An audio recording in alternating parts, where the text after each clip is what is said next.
একটা সিনেমাকে হিট করাতে প্রতিদিন হলে এসে দৌড়াতে হয় না, রাজার মতো একদিন আসলেই হয়।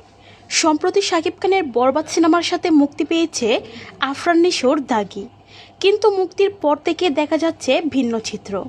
নিশো ছুটেছেন এক হল থেকে আরেক হলে, প্রতিদিন দর্শকদের সামনে গিয়ে অনুরোধ করছেন তার সিনেমাটা দেখার জন্য।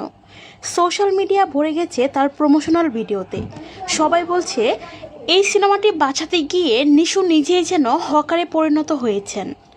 আর একদিকে শাকিব খানের বরবাদ সিনেমা মুক্তির দিন থেকে চারদিকে হাউসফুল রেকর্ড, উপচে পড়া ভিড় দর্শকদের।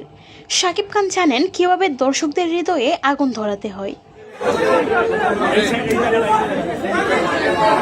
সম্প্রতি আজ সন্ধ্যায় শাকিব খান এলেন বরবাদ দেখতে স্টার সিনেপ্লেক্সে, উত্তরা সেন্টার পয়েন্টের স্পেশাল প্রিমিয়ারে। তার এক উপস্থিতিতেই হলের পরিবেশ বদলে গেল। জনপ্রিয় সব তারকারাও এসে বসেছেন শুধুমাত্র তার এক ঝলক দেখার জন্য। শাকিব এসে বুঝিয়ে দিলেন প্রতিদিন হলে এসে হকারি করা লাগে না, আসার মতো একদিন আসলেই হয়।